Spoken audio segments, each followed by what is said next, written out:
Hey everybody, and welcome back to my YouTube channel. Your girl is back, and today I'm talking about something that I am extremely passionate about, which is how to scale in your career. And whether it's to six figures or if you're just trying to scale in your career, this is the information that I wish someone would have shared with me when I first got started in this industry. And if you're someone who wants to take control of your career and you're not trying to take 15, 18, 20 years to scale up in your career, then this is the video for you. The healthcare industry is really an industry specifically on the health information management and health information technology side where you can really scale in your career, whether you have a degree or not, whether you have a certification or not. What matters is, do you have a strategy? And this is something that I want you to remember.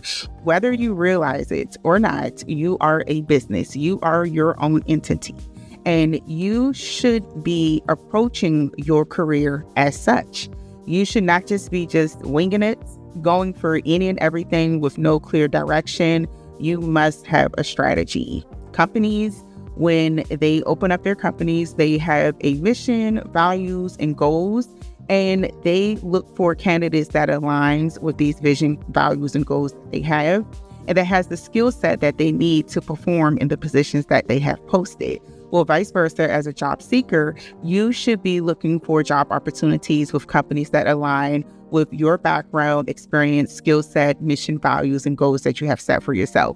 But the problem here is that a lot of people have not started with this foundation. A lot of people go to school, get a degree, get a certification, and they kind of just jump right in and start looking for job opportunities without laying the foundation, which is to create your career strategy and a plan of action that you should be following.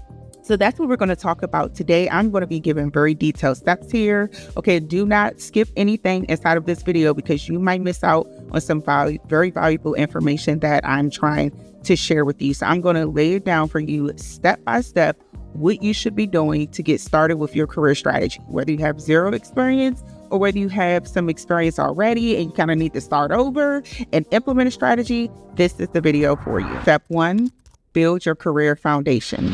So the first step is to build a strong career foundation.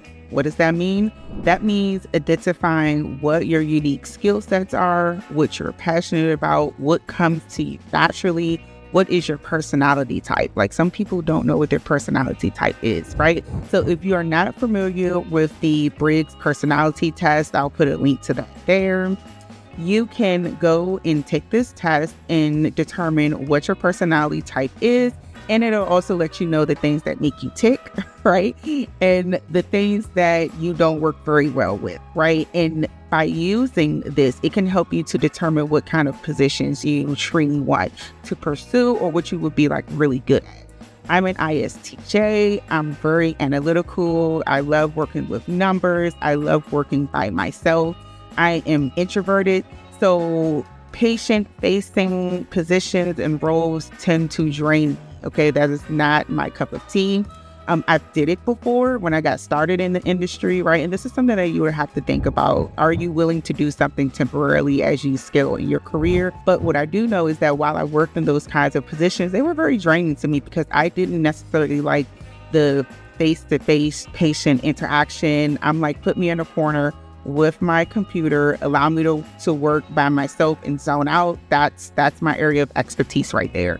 But I'm an ISTJ. I prefer to work alone. I love working with numbers. So anything that requires analyzing data, the financials, all that good stuff, I excel in those roles. So you want to make sure that you are pursuing job opportunities where when you're working, it's coming to you naturally, because that's going to help you with your game plan to scale. You don't want to work in jobs where you don't like what you're doing, you hate what you're doing, and you're not performing well. That's going against what your ultimate goal is, which is to scale in your career. So you need to identify the type of jobs that you would like to work in that works well with your personality type. And because the healthcare industry is so vast, there's so many different things that you can do. I'm pretty sure there's something out there for you. But identifying what this is at the very beginning is key. Laying the foundation. What is it that you do naturally? For some of you, you may have already been working in the industry for some time. So So you may be able to kind of like really pinpoint out exactly what your top skill sets are. But if you're someone who's new in the industry, you don't really know, it's fine. You still have to get your foot in the door. If you are trying to figure out what positions to pursue so that you can figure out what you like inside of the healthcare industry, then I would say pursue some roles like health information specialist, some things in patient access, patient registration, patient finance. These type of positions kind of expose you to multiple different areas from the health IT perspective, rev cycle, insurance verification, coding, billing, like all the things. And from there, you could kind of pinpoint out, okay, this is what I really like about my job, and the rest of this I really don't like. And then from there, you can pursue other job opportunities that align with what your top skills are. Okay, so first things first is identify what your personality type is and the positions that align with your personality type and what your natural skill sets are. Okay, step 1. Step 2, key skills and certifications to focus on. So once you've identified the positions that you want to pursue, now you can kind of start doing some research. I recommend looking at anywhere between 10 plus job postings that are currently posted. So recently posted job postings, looking to see what the degree requirements are and what the certification requirements are. This is going to vary from employer to employer, from position to position. It is not always going to be the same. You've probably heard me say this before, but there is not an industry standard when it comes to degrees and certifications in the health information management and health information technology industry. It just simply is not. One position may want you to have 4 years of experience, a bachelor's degree, and RHIT certification, and another company with the same position, very similar position, may say that they're looking for 1 year of experience and no certification at all. It is going to vary. But in order for you to make an informed decision on which degree to pursue and which certification to pursue, you really want to do your research. So you want to look at multiple different job postings with different companies in different states, but very similar roles, right? Remember, you want to niche down, so not just all over the place. Determine what position you want to get into and start doing some research and looking to see which degree is most commonly mentioned inside of job postings. Which certifications are most frequently mentioned inside of job postings. That is what's going to help you to decide which degree to pursue and which certification to pursue if you want to do that. All right. Now, if you are someone who does not want to place yourself in a box, I will recommend the AHIMA certifications, the RHIT and the RHIA.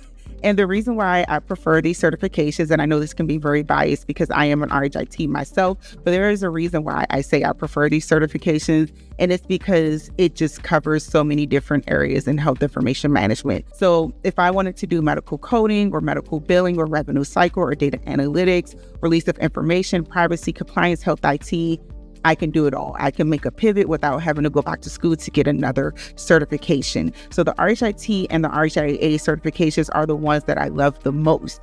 Is it necessary for you to have these certifications? Because I get this question a lot.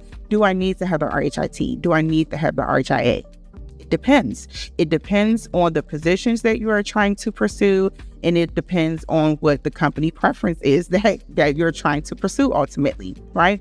So think about it like this, right? If you just want to be a medical coder, if that is the path that you want to take, you want to do medical coding, you don't want to do anything else, it may not be necessary for you to go and get the 2-year degree in the RHIT certification. It may not be necessary for you to go and get the 4-year degree in the RHIA certification when you can probably just enroll in a medical coding program and be done in anywhere between like 3 to 12 months, probably even shorter, and just get the coding certification. The AAPC certifications are extremely valuable, as well as with the CCS certification with the AHIMA, extremely valuable certifications. But if it's, left up to me, I will recommend either the RHIT and the RHIA, because you never know what might happen. You might change your mind. You might get into coding or billing or something and decide that you want to do something different, and you may have to pursue another certification. But there are some times where you can leverage your background and expertise in certain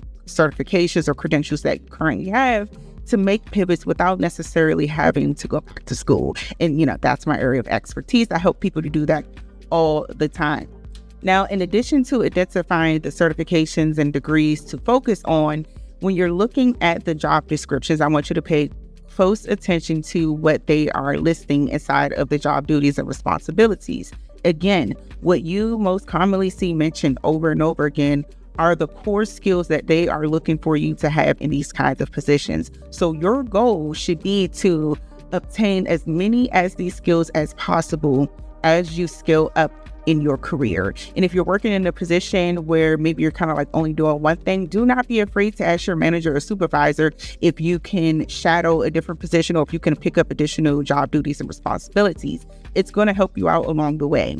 This is one of the main things that I did at the very beginning of my career. I was never that type of person that said, oh, that's not inside of my job description, I'm not doing that, get somebody else to do it, get somebody else to do it. That is something that I've never did. If I had the opportunity to learn something new, to do something different, I did it. Why? Because now I could put it on my resume. You can't say I can't put it on my resume if I did it, and especially if I was able to do it without any guidance, right? No monitoring. I'm able to individually do something that I learned.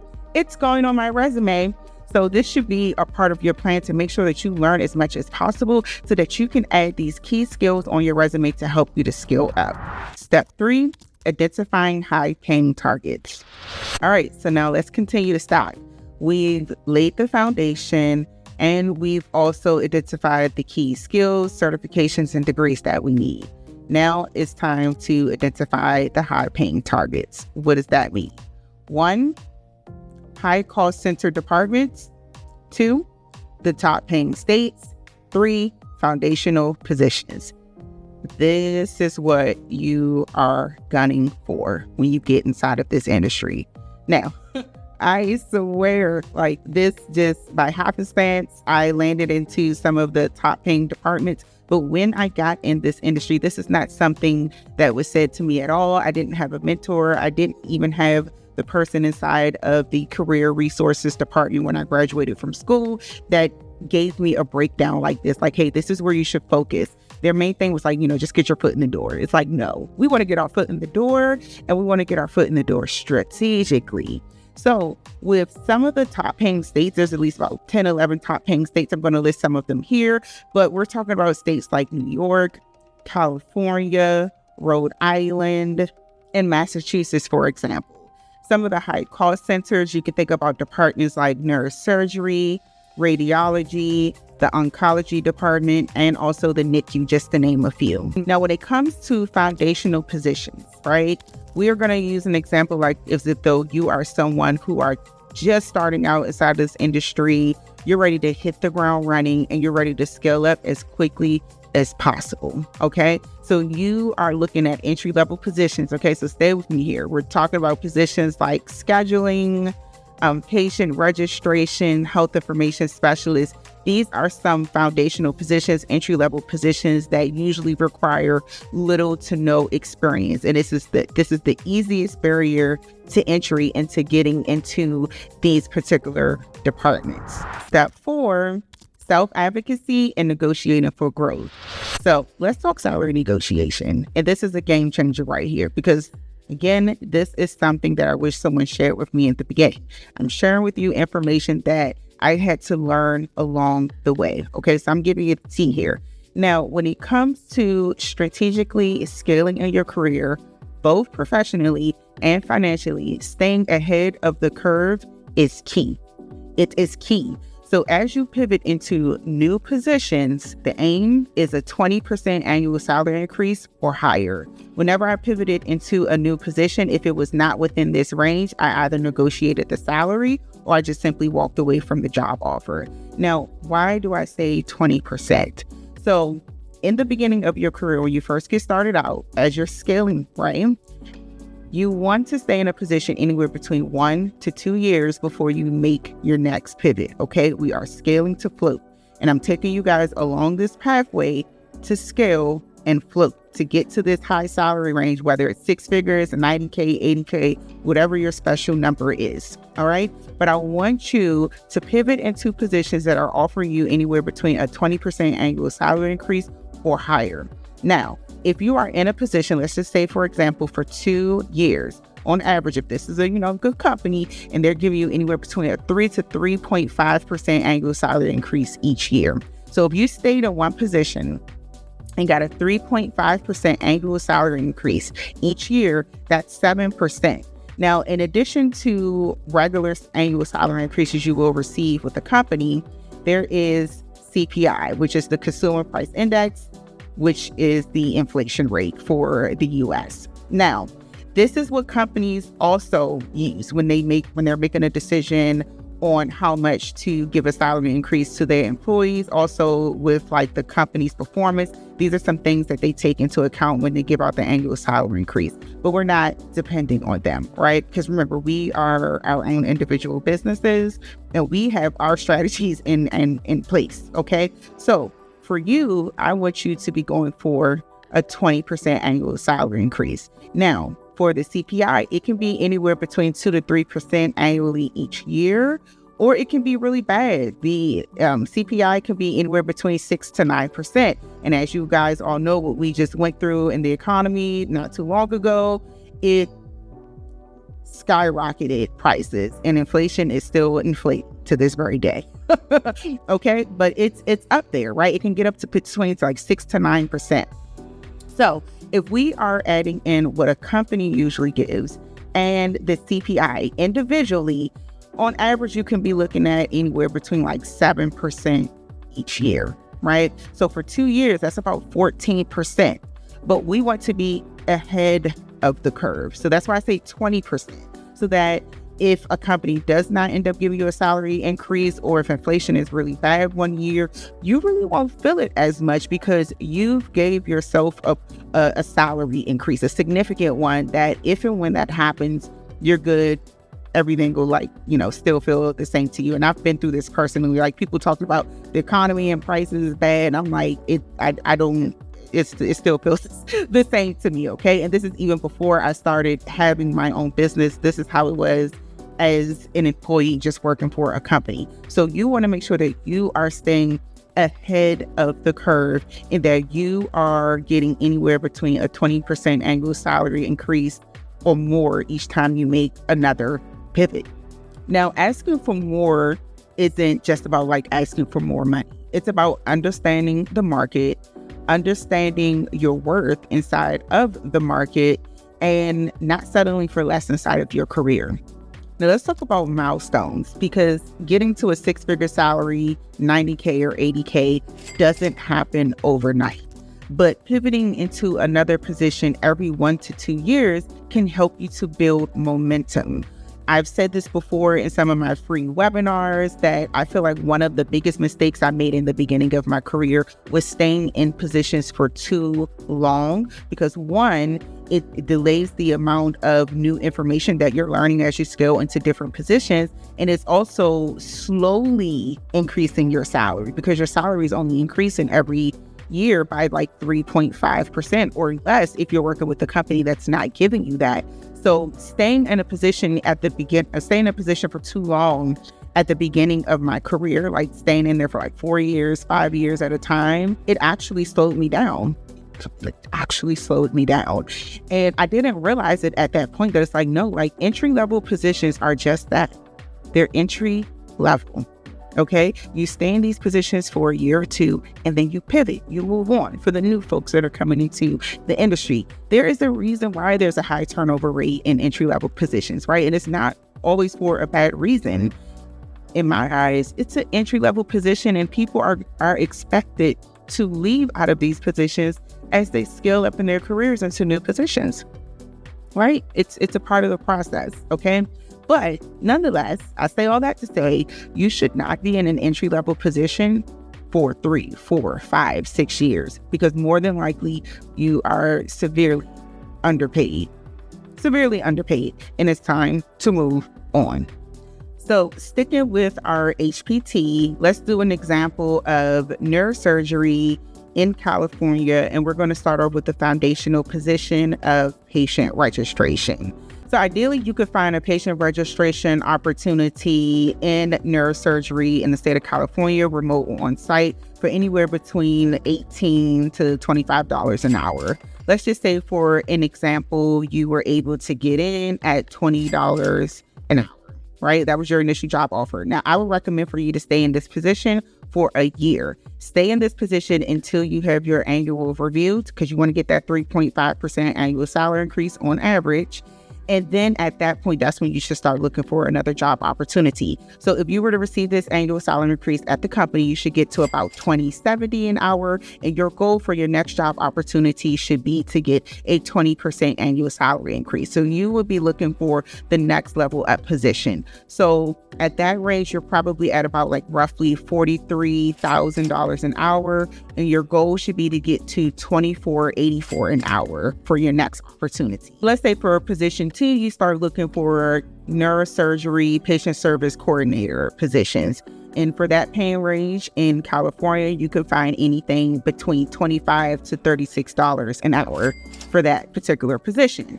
So let's say you were able to secure a job offer and it was for $25.60 an hour, and you sent a counter offer, right? And this is something I talk about all the time. If you're inside of my program, you know this. Counter the offer, because 9 times out of 10, a company is not going to come in with their like top pay range. There probably is some room for negotiation. So counter the offer just to see what can happen. You never know. The worst thing that they can say is no. And you also make sure that you're like doing your research when you counter these offers, because you want to make sure that you're not like over asking for something that is not what's usually paid for that position in that particular state. But with California being one of the states that has salary transparency, more than likely it's going to be inside of the job posting, and you will see that there is some room for negotiation. So let's say you counter the offer and they came back and they gave you $26.88 an hour. Perfect, right? And in this particular position, since it's not like entry level, I would stay in this position for at least about 2 years, because you want to, really learn the role and somewhat become an expert, know what you're doing before you make the next pivot in your career. And again, we are looking for what, you guys? A 20% annual salary increase or more with your next job offer. So let's say you've been in this position for 2 years. You've had 2 annual salary increases, and let's just say on average, it was 3.5% each year when you had this annual salary increase. So you scaled up to about $28.79 an hour in this particular position. And your goal for your next position is to get to about $34 an hour or more in your next job opportunity. So position 3, again, scaling up with your HPT, high paying targets. Position 3, you go for a neurosurgery revenue cycle specialist position. Because more than likely in the patient service coordinator position, you're dealing with scheduling, you're probably dealing with some of the coding, some of the denials, like all the things, you're touching all the things. I've worked in this position before, so trust me, I know. And you are exposed to like more things than just scheduling. You're going to be exposed to a lot. So let's just say you've learned the ins and outs of working in this particular department. Remember, position 1, you were working in patient registration. Then you worked as the patient coordinator. You have 3 years of experience up under your belt in the neurosurgery department. So now you've scaled into a revenue cycle specialist position. Now, revenue cycle specialist, again, California, in that position, the pay range could be anywhere between $36 to $40 an hour. It could be even more. Okay, I'm probably lowballing that there. But let's just say $36 to $40 an hour for demonstration purposes. All right. Now, you receive a job offer of $37 an hour, but again, you counter the offer and you go for another like 5% annual salary increase on top of the offer that they gave you. And that takes you to $38.85 an hour, right? So now you're getting up there, right? You're at $38.85 an hour. You've scaled up to like $86,000 annually a year. Again, in this particular position, I wouldn't stay in it for a year. I was staying in it for about 2 years before deciding to scale into another position. Now, something that I want you to remember, right? Because some people think like, oh, right, well, isn't that job hopping? Doesn't that look bad? Career growth does not look bad on your resume, especially if it is all in alignment with one another. Moving into another position does not necessarily mean leaving the company. You could be doing this within the same company.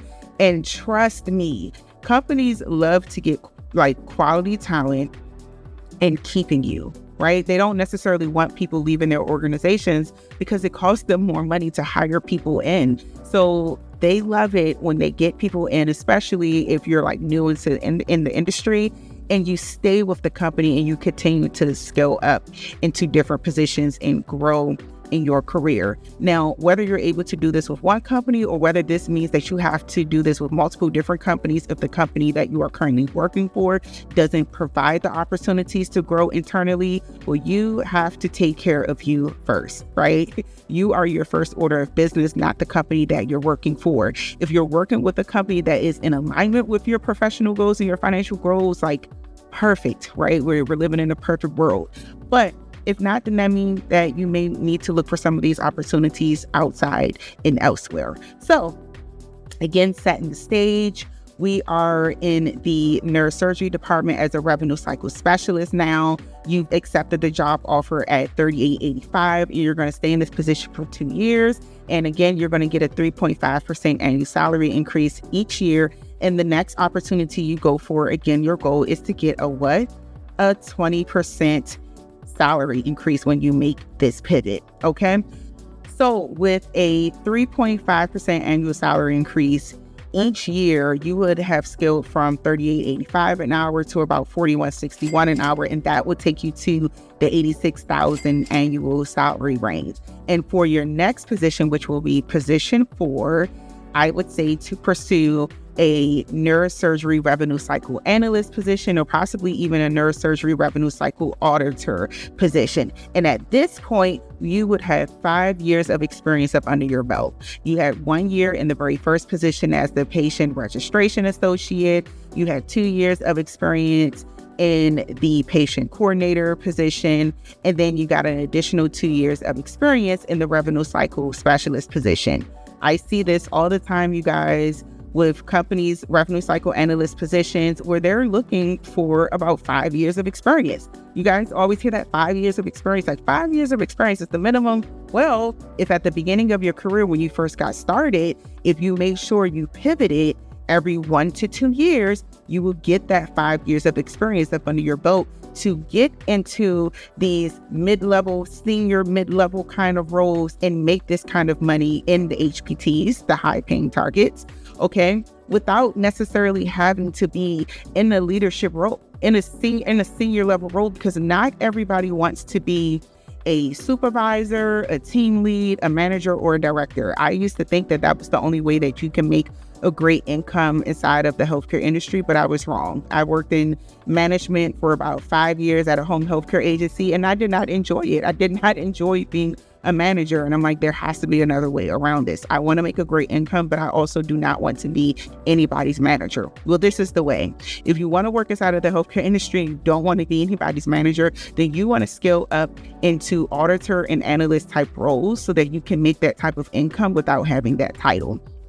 So here we are, 5 years of experience. You've made sure that all of the positions you pursue were in alignment with one another, and you were gaining your expertise in this particular field in neurosurgery, right? You were picking up on all the skills, credentials, all the certifications, all things necessary in order to be an expert to get into this analyst position. And again, what we're looking for, that 20% annual salary increase. As a revenue cycle analyst in California, particularly in the neurosurgery department, you could be making anywhere between $37 to $59 an hour in this type of role. So let's just say you were offered $47 an hour. And again, you negotiated the offer that they sent over to you, aiming for like an additional 5% annual salary increase. And let's say you accepted it for $49.33 an hour.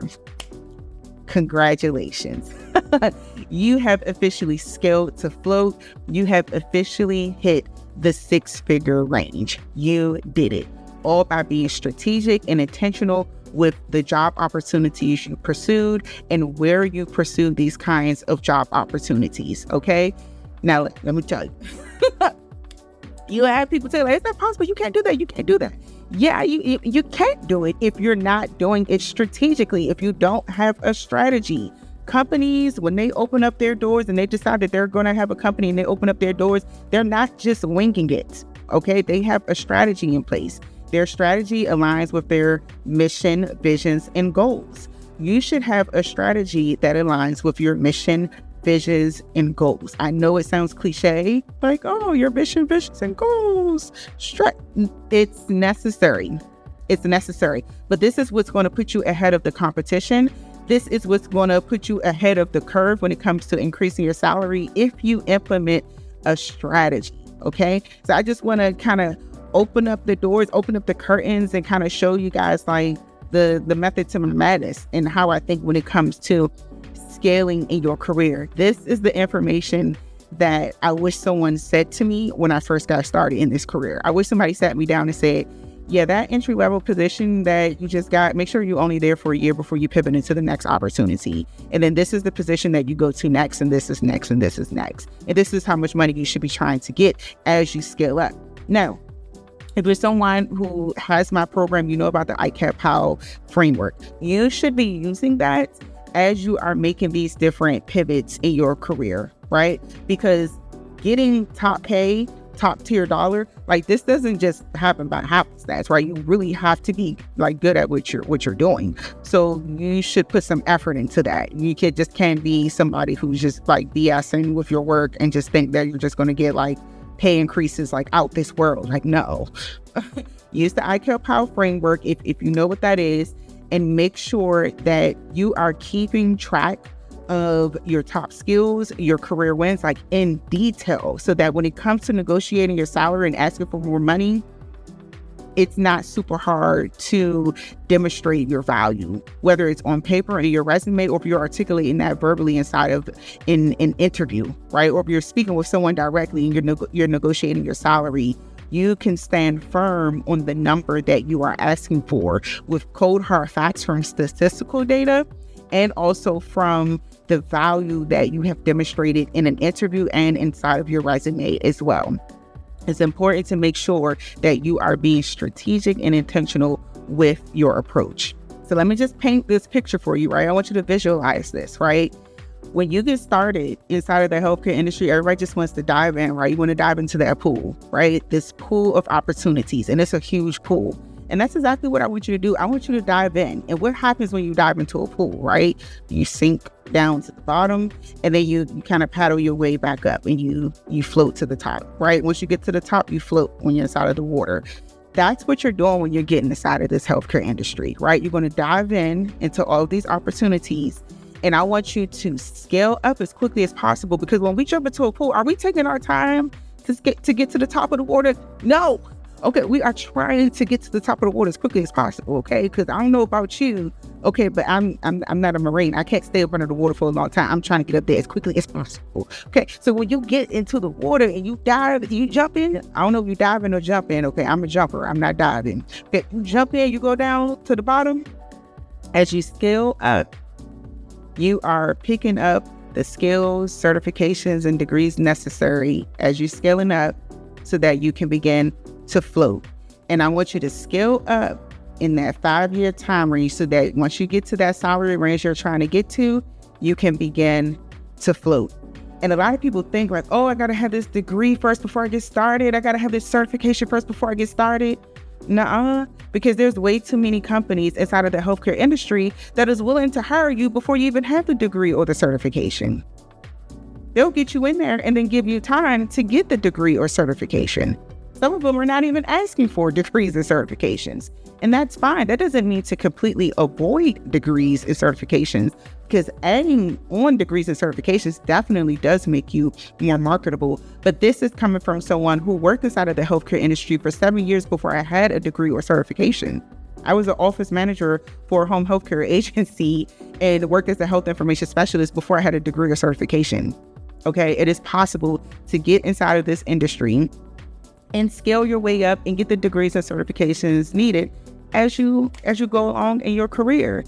Okay, I'm sharing this information with you guys because I don't want you to take as long as I did to get to where I am in my career. Okay, it doesn't have to take that long, but it will take that long if you do not have a strategy. If you're just kind of just like going with the flow with no direction. I want you to create your direction. I want you to create a plan of action and really execute out on it, okay? There are about 10 different states that are top paying states. several different entry-level opportunities, okay? Several different entry-level opportunities and several different high-paying call centers, right? And when you say like call center, like, what do you mean like high-paying call centers? High-paying call centers or high-dollar call centers, let me correct myself, high-dollar call centers.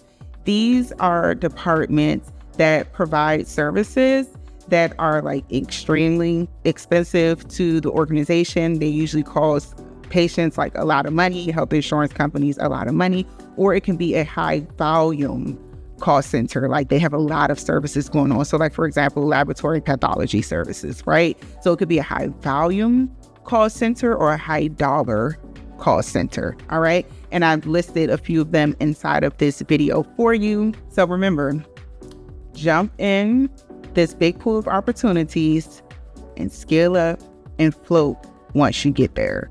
Once you get to the top, you could kind of just float and you could decide to stay in a position that you're in for, a long time or retire out, or maybe make pivots, but not as frequently as you did when you first got inside of the healthcare industry. But again, these are some of the, foundational tips that I wish someone told me when I first got started inside of this industry. It is my personal mission to help as many healthcare professionals to scale above the median average salary range for health information management and health information technology professionals inside of the healthcare industry. Right now it's sitting at about like $71,000 annually, but there's so many professionals that I've come across who have like a lot of experience who's not even making that much money yet, or they're making like just that amount. And I'm like, but you should be like in the higher percentile range. You should be making, and if you just changed a few things like in your resume and your job search strategy, you could be on your way to your next job opportunity. But this is what I spend my free time doing, helping healthcare professionals like you to strategically find their next job opportunities. And by taking these steps, you can build a career that not only pays you well, but also aligns with your passions, your professional goals, and your financial goals as well. So I hope you found this information helpful inside of this video. Be sure to subscribe to my channel and stay tuned for more videos that I will be posting about how you can scale in your career inside of the healthcare industry. Until next time.